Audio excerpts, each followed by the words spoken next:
Salut.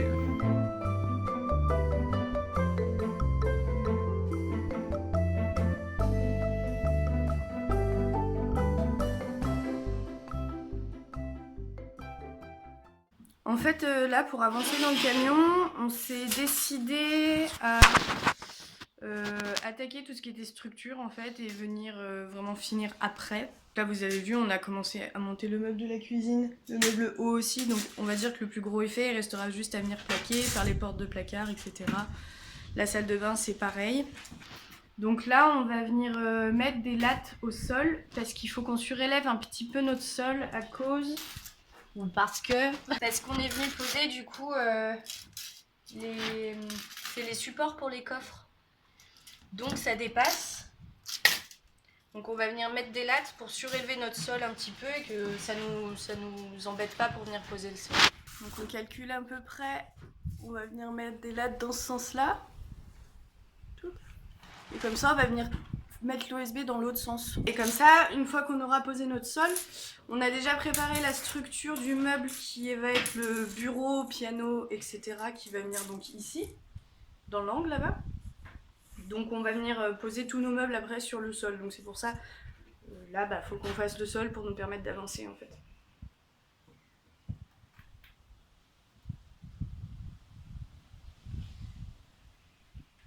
Ja. Voilà, puis pensez à vous abonner, c'est sympa.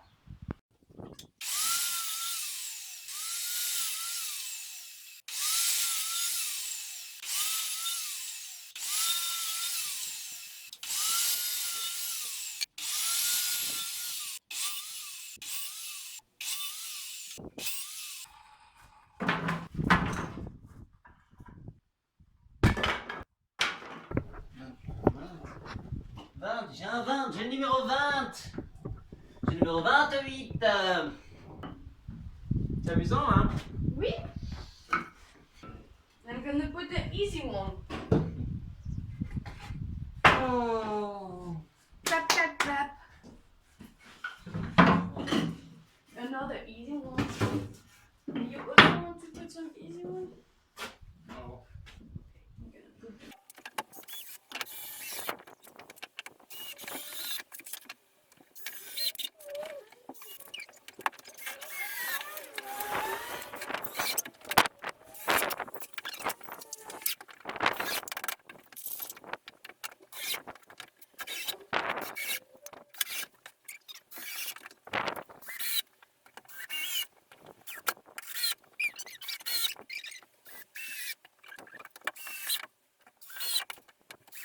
Hop.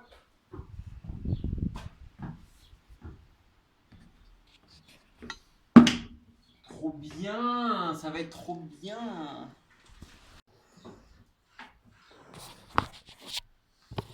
En fait, on est en train de remettre de la mousse expansive autour des fixations des coffres. Le but, c'est d'éviter que si jamais il doit y avoir un pont thermique, qu'il n'y ait pas trop de condensation et d'humidité qui se mettent. Et éviter que du coup ça devienne humide sous notre parquet en fait.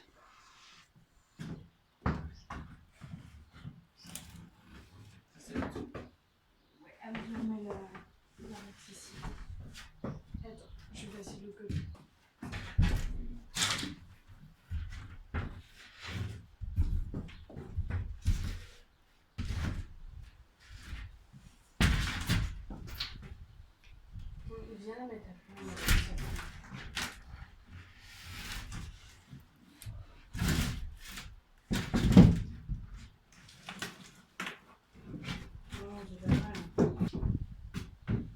Oh wow, that's so cool! Regardez ce que je sais faire. Épaté. Mais vas-tu rentrer chez toi? Non. Ah. Sans tous mes morts, il est bloqué. Oui. Sodomite.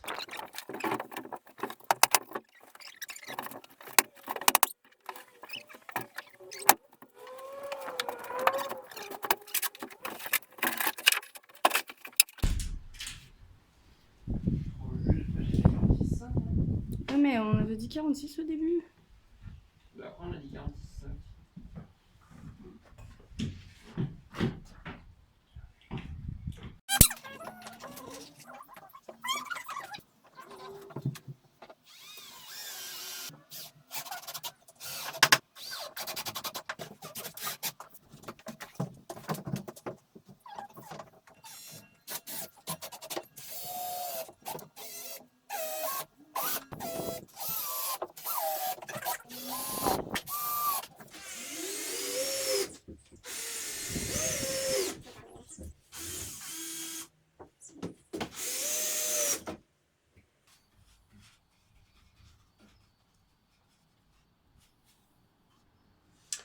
J'ai réparé mon téflon.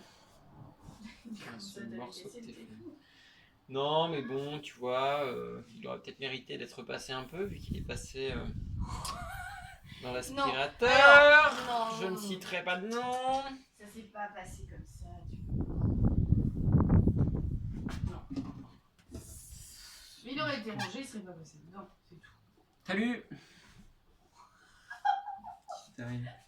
Tu viens vraiment de me lancer un salut comme ça?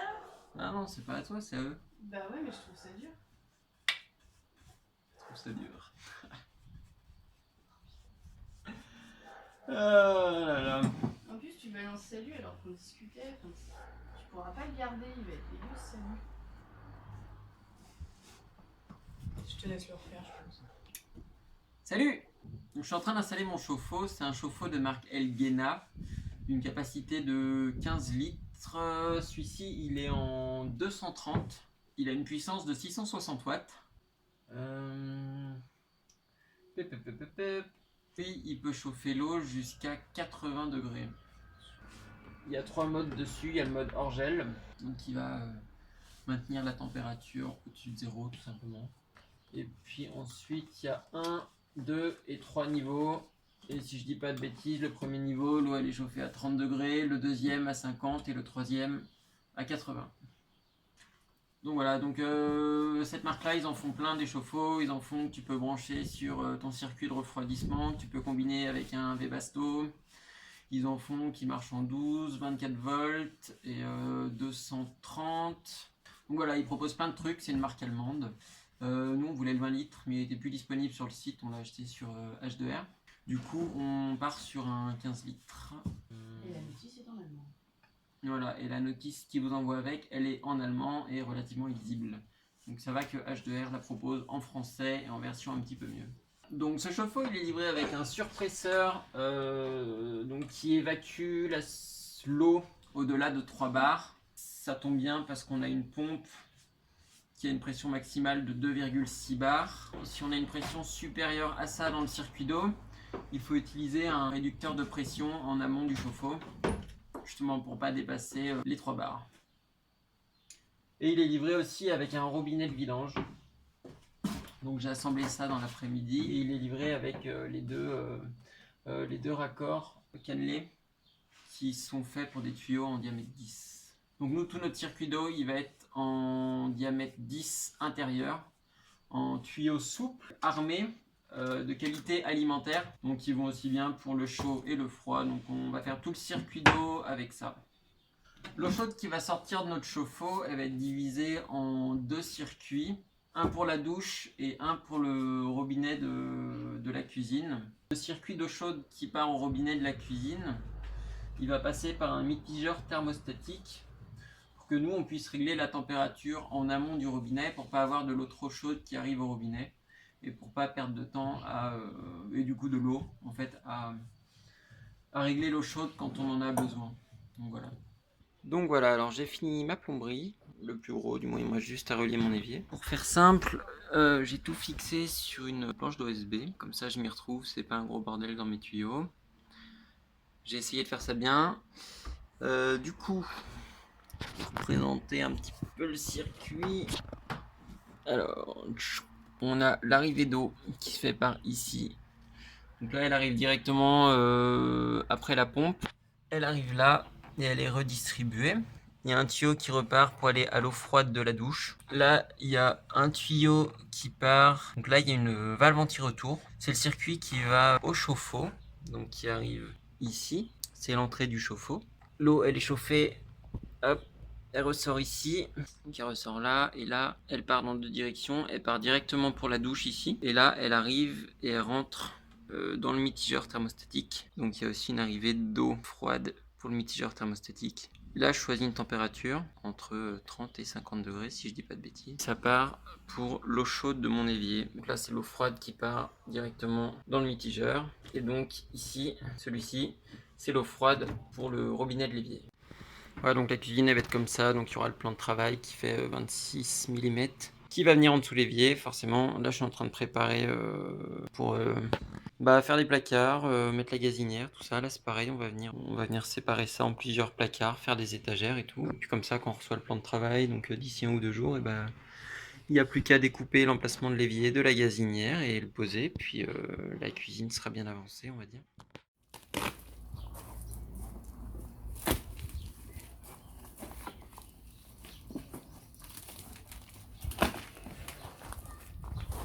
Du coup, on a pris un plan de travail en acacia. Il est déjà huilé, c'est pour ça que ça lui donne cette teinte foncée.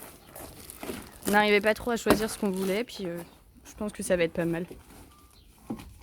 On va venir poser le plan de travail. Donc vous voyez, on a fait toutes les structures des meubles. On n'a pas filmé quand on a fait les tiroirs parce qu'en fait il fait beaucoup trop lourd, il fait 33-35 degrés, là on n'en peut plus, donc on était relativement dévêtus et du coup on ne s'est pas filmé quand on a fait les meubles, quand on a fait les meubles, quand on a fait les tiroirs on n'a pas filmé, mais bon vous voyez l'assemblage c'est un bac avec 2 glissières de chaque côté, je vous les montrerai après. Et puis donc là ouais, on va poser le plan de travail qui est déjà découpé. Donc on va venir le mettre en place, tracer l'évier dessus, tracer la gazinière pour venir découper les emplacements. Et ensuite on va le reposer, visser, puis poser la gazinière et poser l'évier.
Gaz, il faut obligatoirement qu'il y ait une sécurité thermocouple dessus.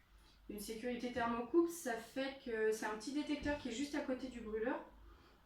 Et en fait, si jamais il y a un courant d'air, par exemple, il y a un courant d'air qui vient éteindre le feu, qui vient éteindre les flammes, ça détecte qu'il n'y a plus de flammes et donc ça vient couper le gaz. Donc ça évite que le feu soit éteint mais que le gaz continue de sortir. Le danger quoi. Bon, on a collé notre plan de travail, on n'a pas filmé mais clairement on a juste mis une couche de colle PU sur tous les tasseaux de partout où passait le plan de travail, de partout où il allait reposer. Donc on a mis de la colle PU, là on l'a posé, comme ça il vient bien se tasser lui-même avec son poids etc. Et après une fois que le PU aura pris, on viendra mettre quelques vis par dessous quand même, histoire de le tenir vraiment bien. On a posé l'évier aussi. Et donc je viens également de monter tout le siphon avec le système ici pour venir Le dessin d'assemblage explicatif. Et donc là, on vient de tout visser, on a monté tout le système. Tout est vissé et on a collé aussi l'évacuation. On vous l'a pas filmé parce que bon, il n'y a rien de très passionnant à ça. Et puis c'est de l'assemblage Lego, hein, clairement. On vient de fixer notre robinet. Donc le robinet est raccordé dessous. Donc vous voyez, donc là c'est le raccord eau froide, le raccord eau chaude. Ça c'est notre flexible avec un poids qui permet de sortir la tête du robinet. Alors, je suis un peu face au jour. Hop. Voilà.